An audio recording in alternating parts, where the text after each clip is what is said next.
나는 개입니다.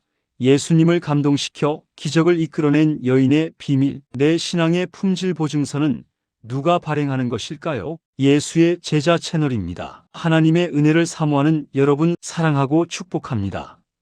백화점에서 아주 비싼 명품 가방이나 보석을 살 때 우리가 꼭 확인하는 게 있죠. 바로 품질 보증서입니다. 아무리 겉이 번지르르 해도 권위 있는 전문가가 이것은 진짜다라고 보증해 주지 않으면 그 가치는 인정받지 못합니다. 우리의 신앙도 마찬가지입니다. 스스로 나는 믿음이 좋아라고 말하거나 주변 사람들이 저분은 참 경건해라고 칭찬하는 것이 신앙의 보증서가 될 수 없습니다. 우리 믿음의 진가는 오직 예수님에 의해서만 결정됩니다. 예수님께서 내 믿음이 크도다 라고 말씀하시는 순간 비로소 우리의 신앙은 진짜가 됩니다. 오늘 우리가 함께 나눌 이야기는 예수님께로부터 최고의 품질 보증을 받은 한 여인의 이야기입니다. 유대인들에게 개라고 무시당하던 이방 여인이 어떻게 예수님의 마음을 움직여 불가능해 보이던 응답을 받아냈는지 그 뜨거운 믿음의 현장 속으로 여러분을 초대합니다. 1. 은혜는 찾는 자의 것입니다. 오늘 본문에서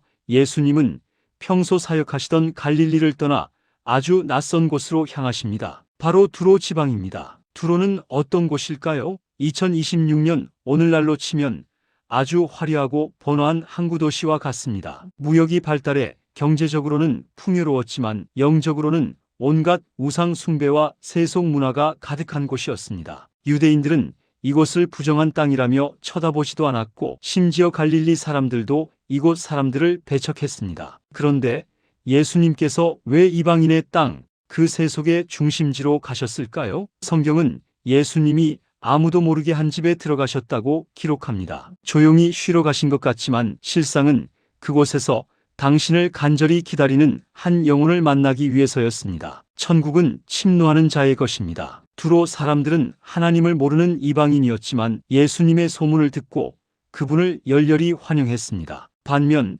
하나님을 가장 잘 안다고 자부했던 종교 지도자들은 예수님을 비난하고 죽이려 했죠. 여러분, 은혜는 공평하게 주어지지만 그 은혜를 실제로 소유하는 사람은 간절히 사모하는 사람입니다. 오늘 여러분의 마음은 어느 쪽을 향하고 계십니까? 풍요로운 두로 지방의 세속 문화입니까? 아니면 그곳까지 찾아오신 예수님의 은혜입니까? 예수님은 지금도 자신을 적극적으로 찾는 자를 기뻐하십니다.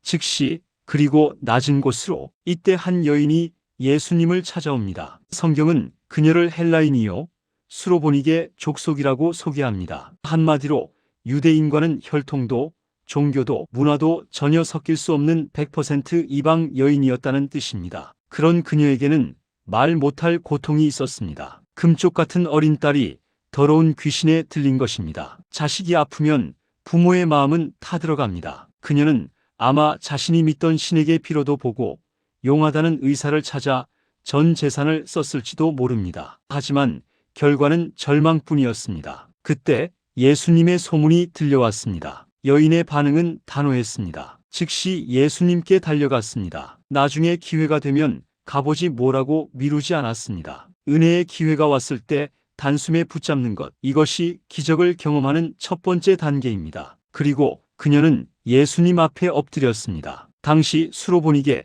여인은 문화적으로 자부심이 강한 민족이었습니다. 그런 그녀가 유대인 랍비의 발 아래 얼굴을 묻었다는 것은 자신의 모든 자존심과 배경을 내려놓고 오직 예수님만을 유일한 구원자로 인정했다는 신앙 고백입니다. 3. 자녀의 떡을 개들에게 던짐이 마땅치 않다. 자, 이제 기적이 일어날 차례인 것 같은데 예수님의 반응이 너무나 의외입니다. 오늘 본문의 가장 난해하고 충격적인 대목이죠. 자녀로 먼저 배불리 먹게 할지니 자녀의 떡을 취하여 개들에게 던짐이 마땅치 아니하니라. 예수님은 그녀의 간청을 냉정하게 거절하셨을 뿐만 아니라 그녀를 개에 비유하셨습니다. 당시 유대인들이 이방인을 멸시할 때 쓰던 극단적인 표현이었습니다. 왜 사랑이 많으신 예수님이 이런 모욕적인 말씀을 하셨을까요? 정말 그녀를 무시해서일까요? 아닙니다. 이것은 여인의 믿음이 진짜인지 가짜인지 드러내기 위한 거룩한 시험이었습니다. 가짜 믿음은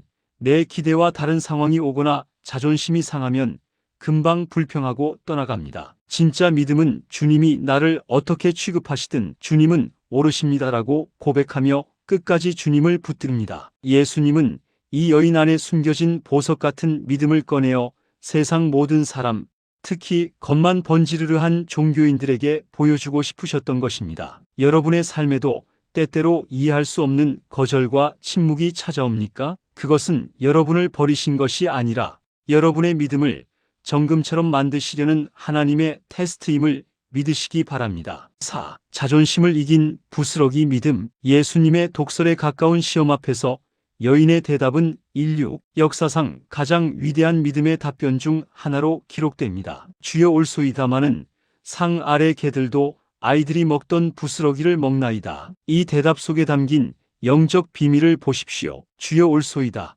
절대 겸손의 자세로 그녀는 화내지 않았습니다. 내가 누군데 감히 나한테 개라고 해?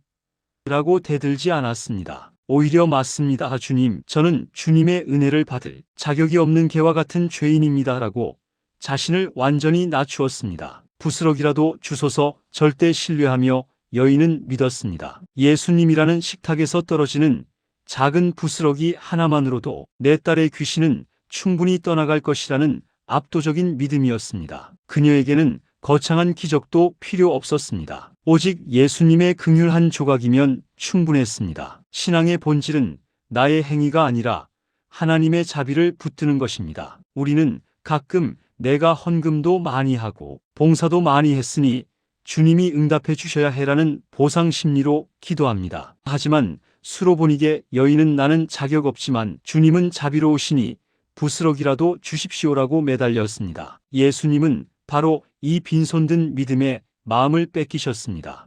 말 한마디에 담긴 믿음의 권세. 여인의 고백을 들으신 예수님은 아마 속으로 크게 미소 지으셨을 겁니다. 그리고 선포하십니다. 이 말을 하였으니 돌아가라. 귀신이 내 딸에게서 나갔느니라. 예수님은 여인이 집까지 가는 것을 기다리지 않으셨습니다. 안수 기도를 하러 가시지도 않았습니다. 그저 말씀으로 상황을 끝내셨습니다. 여인은 정말 나갔나요? 확인 좀 해주세요 라고 되묻지 않았습니다. 주님의 말씀을 그대로 믿고 집으로 돌아갔습니다. 집에 가보니 어떻게 되었습니까? 더러운 귀신은 떠나갔고 딸은 평안히 침상에 누워 있었습니다. 38년 된 병자가 일어난 것처럼 수로보니게 여인의 딸도 예수님의 권위 있는 말씀 한마디에 자유를 얻었습니다. 2026년 당신의 부스러기 믿음을 보이십시오. 사랑하는 시청자 여러분, 그리고 예수의 제자된 성도 여러분, 지금 여러분 앞에 해결되지 않는 더러운 귀신 들린 딸과 같은 문제가 있습니까? 기도를 해도 하나님이 거절하시는 것 같고